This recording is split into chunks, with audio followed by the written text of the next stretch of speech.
तो फिर जिम्मेदार बनने के बाद कुछ जिम्मेदारियां हो जाती हैं, दायित्व हो जाता है। और हमारे जंगली साहब जिम्मेदार बना दिए। हालांकि जब बड़ी हो जाती हैं, बहुएं आ जाती हैं, तो अपने माता पिता की सेवा करना भूल जाते हैं। सेवा करना तो दूर, बातें करना भूल जाते हैं। यदि माता पिता बात करना भी चाहें बेटा बहू से, तो बेटा बहू कहते हैं कि आपको कुछ भी मालूम नहीं, आपको कुछ भी नहीं आता। जिन्होंने मुझे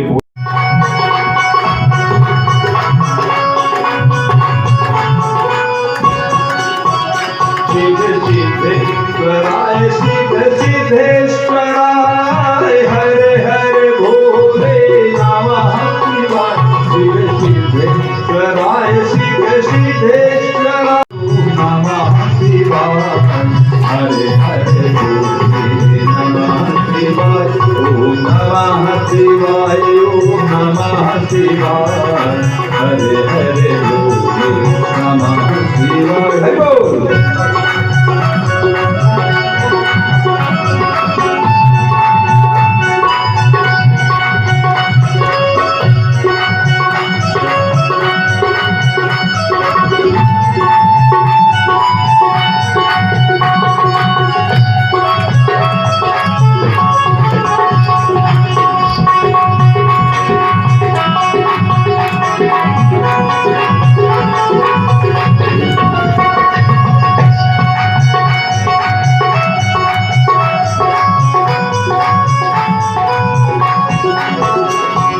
नागेश्वराय शिव नागेश्वराय हरे हरे भोले नमः शिवाय।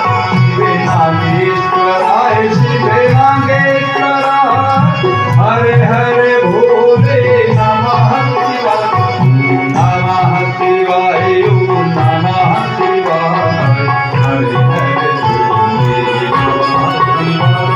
ओम नमः शिवाय। ओम नमः शिवाय। हरे हरे भोले नमः शिवाय। हरे बोल।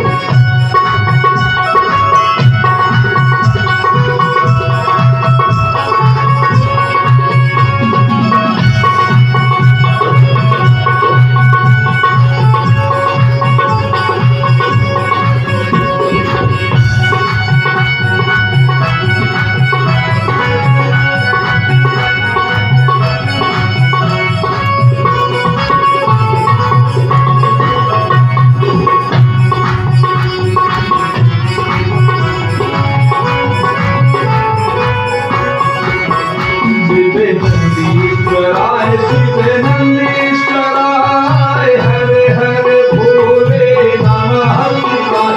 शिव नंदीश्वराय शिव नंदीश्वराय हरे हरे भोले नमः शिवाय। ओम नमः शिवाय। ओम नमः शिवाय। हरे हरे भोले नमः शिवाय। ओम नमः शिवाय। ओम नमः शिवाय। हरे हरे भोले नमः शिवाय। हरे बोल।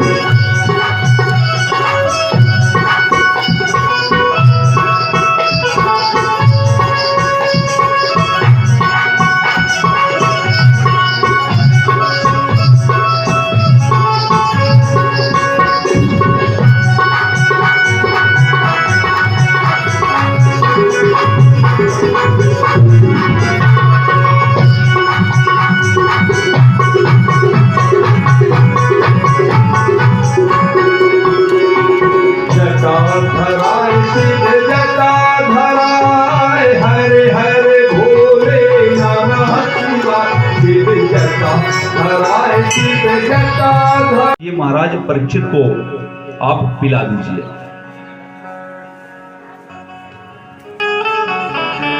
और सुखदेव जी महाराज समझ गए कि देवतागण निश्चित रूप से इनका कुछ तो कुछ स्वार्थ होगा, इसलिए आए हैं, पधारे हैं। और जब बदले में हरि कथा अमृत मांग लेते हैं सुखदेव जी महाराज से, तो सुखदेव जी महाराज तभी कहने लगते हैं कि तुम सभी देवतागण अपने कार्य करने में बहुत कुशल हो। यह जो श्रीमद् भागवत महापुराण कथा का जो प्रसंग है, बड़ी एक सुंदर संदेश देता है। क्या संदेश देता है? श्रीमद् भागवत महापुराण का जो प्रसंग है, यह बड़ा संदेश देता है। आप सभी के लिए जब कोई ज्यादा हित की बात करने लगे तो आपको सतर्क होने की आवश्यकता है।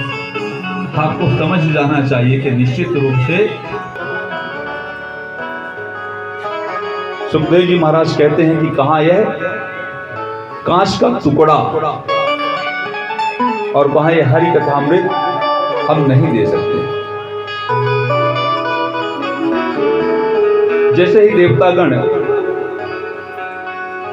शिव जी के पास पधारे और आदिशक्ति माता पर किया, इस कारण में बांध्या हुई मेरा हित कर किसी को भी सुख अब मिलने वाला नहीं है।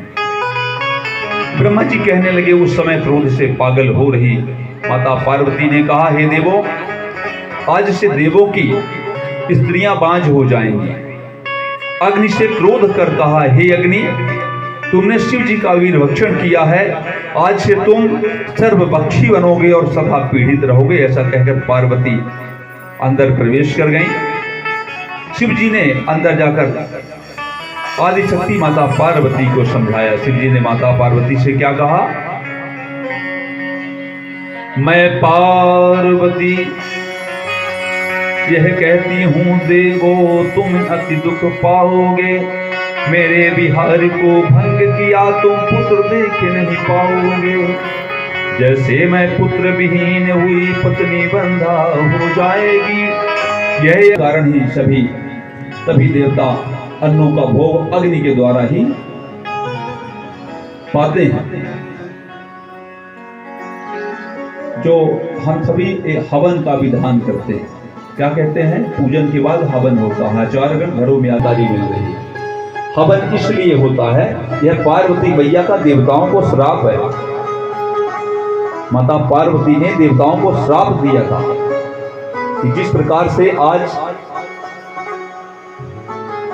हमें दुख हुआ, तो श्राप देते हो कि तुम देवताओं का जो आचार्यगण आप सभी के घरों में आकर जब पूजा कराते हैं और भगवान को पूर्ण रूप से भोग कब प्राप्त होता है देवताओं को? जब लक्ष्मी नारायण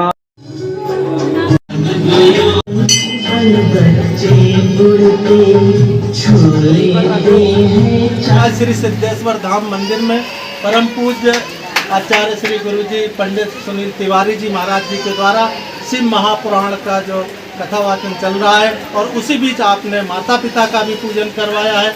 आपसे मैं चाहूँगा इस मौके पर समूचे देशवासियों को क्या संदेश देना चाहेंगे परम पूज्य गुरुदेव? गजानंद भगवान की जय, सिद्धेश्वर धाम की जय। श्री सिद्धेश्वर धाम में श्री शिव महापुराण कथा सप्ताह होता है देवताओं को। जब लक्ष्मी नारायण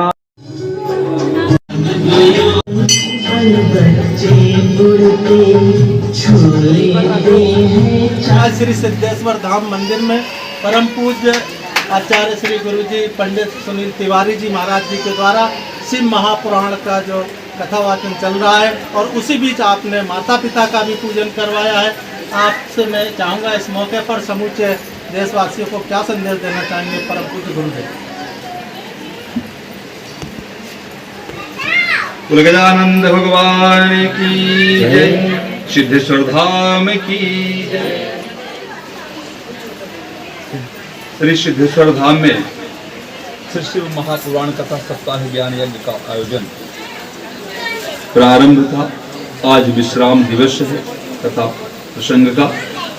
इस अवसर पर मैं कथावाचक पंडित सुनील तिवारी जी महाराज, जो कि संस्कार सेना का राष्ट्रीय प्रवक्ता भी हूँ, जांगड़े जी भाई साहब के द्वारा ऐसी जिम्मेदारी मुझे मिली है। आज का जो विश्राम दिवस का जो कथा प्रसंग विशेष रहा, गणेश आख्यान आदि प्रसंग रहे। इनमें से गणेश भगवान ने माता पिता के लिए सम्मान के लिए माता पिता का किस प्रकार से सम्मान करना चाहिए, और इस धराधाम में, इस पृथ्वी में सबसे ज्यादा पूज्य जो साक्षात भगवान देवता ईश्वर के रूप में हमारे घर में विराजमान हैं, उनका हमें कैसे सम्मान करना चाहिए। भगवान विघ्नहर्ता गणेश भगवान से उनके जो उन्होंने संदेश दिया है कि माता पिता पूजनीय है, वंदनीय है, इनका हमेशा सम्मान करना चाहिए। इसी उपलक्ष्य में आज राष्ट्रीय संस्कार सेना के माध्यम से, अपने मंच के माध्यम से जो भी देशवासी हैं उन सबको यही संदेश देना चाहता हूँ इस व्यासपीठ के माध्यम से कि आप सभी अपने माता पिता का निरंतर सम्मान करिए, इनका पूजन करिए, इनका वंदन करिए, इनकी स्तुति करिए, क्योंकि साक्षात हमारे घर में माता पिता विराजमान होते हैं। तो माता पिता का आशीर्वाद मिलेगा। सारे तीर्थ धाम जो हैं इनके ही चरणों में बसते हैं, सारा संसार इन्हीं के चरणों में बसता है। यदि ये प्रसन्न है, इनकी सेवा हुई है, ये प्रसन्न है, इनका आशीर्वाद मिलेगा तो निश्चित रूप से आपकी सारी मनोकामनाएं पूर्ण हो जाएंगी। जीवन में किसी प्रकार का अमंगल नहीं होगा, आपके जीवन में हमेशा मंगल ही मंगल होगा। यह संदेश पूरे देश में जाए, पूरे प्रदेश में जाए, या जगह जगह जाए, प्रत्येक जगह जाए, बस इसी आशय को लेकर के आज हमने माता पिता के पूजन का आयोजन सिद्धेश्वर प्रांगण में रखा था। यह माता पिता का पूजन का आयोजन आज विश्राम दिवस की बेला में पूर्ण हुआ। आगे निरंतर पूरे देश में, पूरे प्रदेश में जगह जगह जहाँ पर भी शिव महापुराण की कथा, श्री राम की कथा, भगवान राम की कथा, श्री राम कथा, श्रीमद् भागवत महापुराण की कथा होगी, इस मंच के द्वारा, संस्कार सेना के मंच के द्वारा, संस्कार सेना के द्वारा निरंतर इसी प्रकार माता पिता का पूजन का आयोजन निरंतर होता रहेगा, वरिष्ठों के पूजन का आयोजन निरंतर होता रहेगा। अगली हमारी जो अभी कथा आगामी होने जा रही है, आश्रमा माल के पास, भोपाल में ही आश्रमा माल के पास श्रीमद् भागवत महापुराण की कथा कुछ ही दिनों पश्चात होने जा रही है। उस मंच के माध्यम से, उस मंच के द्वारा भी इसी प्रकार माता पिता का और वरिष्ठों का पूजन का क्रम हम कराने के विचार कर रहे हैं। बोले सिद्धेश्वर धाम की जय।